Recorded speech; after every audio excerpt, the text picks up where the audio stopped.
Drum Stuff, Early Fall Edition, Chimmenchosh, 2025.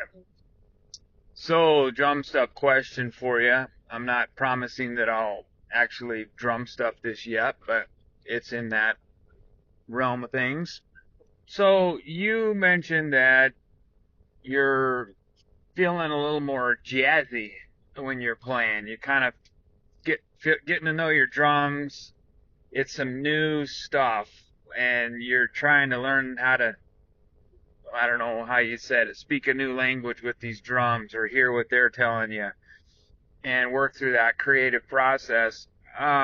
So with that in mind, here's a real practical question for you that I could just check on the internet, but I'd rather hear from you. In your opinion, is what do you mean when you say jazz? I have a friend that he said he likes jazz. He's a super smart guy, but I asked him, what what do you mean by jazz? Like, what are you referring to? And he didn't answer me. I think I've asked him at least 3 or 4 times over the years, and he's never answered the question. I think it's just he just gets distracted onto something else. But I'm always a little confused. People say I like jazz, and I'm like, what do you mean? Like, are you talking like big band? Or are you talking like Satchmo? Are you talking what? Come on, give me some answers here. What do you mean by jazz? Drum stuff. Okay, it's been a while with drum stuff. This is kind of fun. Get back into it with the classic question of what is jazz. Um, Start with I used to have a T-shirt that had Louis Armstrong, the great Satchmo, and it said hot can be hot and cool can be cool, and each can be both. But hot or cool, man, jazz is jazz. And I used to love that shirt, and yeah, I think I wore it so much it faded into oblivion and little threads. But anyway, I was a Satchmo fan growing up as a trumpet player. So jazz is just like anything else. It's complicated. My friend Josh, he likes to say things are complicated all the time, complicated. But yeah, jazz is a form. It's an American. It's a uniquely American art form, in my opinion. Now you can go. There's a guy that made the big long movie about jazz, and I actually never watched it. I've wanted to. I've never seen the whole thing. Ken Burns, jazz. That would probably explain it way better than I could. But I can tell you what my experience is of jazz. And jazz is like everything else. It's like what kind of jazz? Jazz is a huge subject. If you imagine yourself going into a record store back in the 70s, remember that? Yeah, okay. And all the other stuff that used to hang around record stores back then. But anyway, there was all these display racks, right? That had you had to have a label on everything. There's the country one. There's the disco one. How about that, huh? 70s. But anyway, they're trying to find labels so that you can find these artists and you can buy their merchandise. It's easier now. You can just do a little search. And stuff is so mixed up now, it's hard to qualify where in the heck any of these would go. But so jazz is that way. I think usually if you ask people what is jazz, um, maybe it's better to ask what kind of jazz do you like because there's a lot. It's like rock and roll. What kind of rock and roll do you like? Oh, I like rock and roll. Okay, well, do you like 50s rock and roll, the early stuff with, Buddy Holly and Elvis and that kind of stuff? Do you like the 60s rock and roll? Do you like it from America? Do you like the British stuff? Do you like um the Stones or do you like the Beatles? Do you like soft rock? Do you like heavy rock? Do you like acid rock? Do you like heavy metal? Do you like 70s?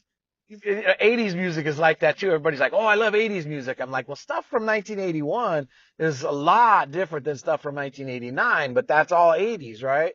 And even in the same year that maybe a heavy rock and roll record came out, there was also some kind of like, silly teeny bopper record that came out. Is that a good word? I don't know. Anyway, I just said it.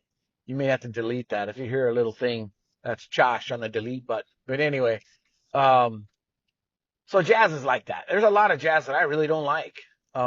It's like, ugh. Uh, So to me, it's some of it can be looked at in the structure of the chords, what notes are used, what notes are not used, and that can kind of define um,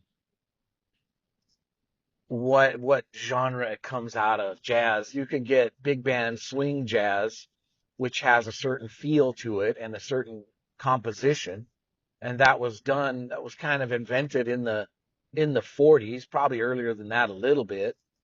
But things have progressed along the way, and things have been tried and experimented with, and with success and failure. But it's mostly, to me, it's a style. It's a style of how you put all these things together, and blues is that style. Blues, probably people would qualify it a little differently than jazz. It's a little simpler in that you have a little more, what I want to say, confined structure. You have this many chords over this much time, and they're put in this order, and it has that same feel. You go from that into some jazz stuff has some very different structure, and it's no different than music now. Like the Josh Garrel stuff that I hear from friends of mine that send it to me. Um, there's a structure of how he puts these chords together. You do a verse and a chorus, and then you do this some kind of a bridge thing that's in between there, and so you end up with this structure. And sometimes with modern music, I think sometimes nowadays it's people always say, oh, there's nothing good nowadays, and I'm like, well, there's some truth to that, but there's also some of it is not as confined. You don't necessarily have to. I got to go make a rock record so I could put it in the rock category so people can find it at the record store and they can buy my stuff. Um, there's a bit more free. Well, I don't know. Maybe there's a lot more freedom. I don't know. In the independent thing, there's obviously a whole lot more freedom. If you're at the hands of a record producer, then and they're have you under contract to make this, and they're going to sell it and market it as this, whether it's jazz or country or whatever, then yeah, you're going to have to make a country song or a jazz song or something like that. And so that's very different. But so then you would have to stay within these confines. But yeah, I think a lot of it is experimental. A lot of it is instrumentation. And to me, I think what I like about it are the chords. And the chords sometimes are the individual notes that you play and the individual notes that you don't play. There's what they call a blues scale. Like a normal scale is 8 notes. The first one and the eighth one are the same. A, B, C, D, E, F, G, A, B, C, D, E, F, G. Um, so if you take one of those out and you lower the pitch of one by a half step, now you can end up with what they call a blues scale. And I'm not sure if my terminology is right. I'm not the greatest at music theory and stuff like that. But that's what's like, wow, that sounds different. Um, and in classical music, it's like that way. You can do all these different scales, and it's a pattern of the notes and what you do with this one and what you don't do with that one, or how you leave this one out or whatever. And it becomes this, Dorian scale or mix a little, whatever the heck scale. I don't remember that. Anyway, it was a long time ago when I had that class. But a lot of rock and roll guys are like, they're taking those kind of classical concepts and they're saying, oh, okay, here's my chord structure. So when I do my solo, I got to stay within these notes and avoid these other notes. And it'll be in that quote unquote genre, in that scale. So jazz can be like that, where you have parameters of notes you play and don't play. And it sounds unique because of that. And that's kind of some of what makes it jazz.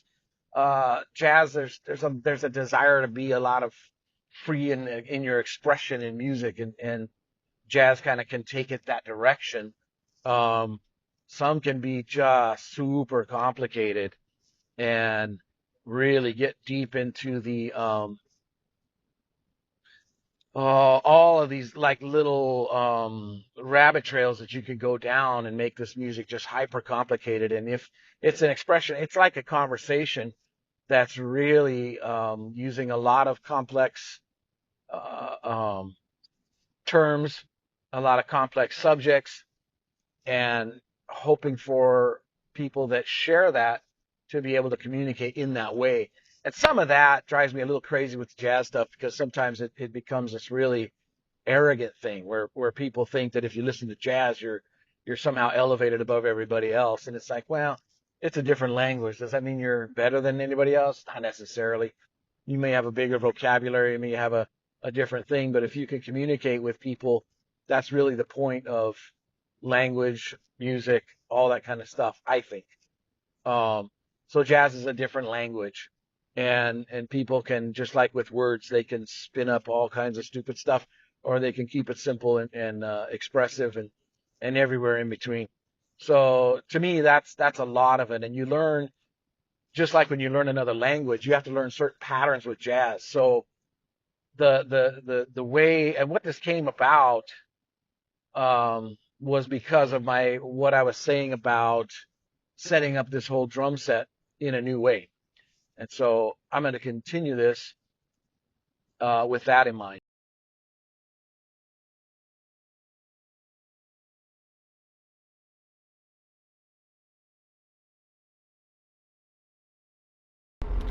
Hey, yeah, well, that was fun to listen to.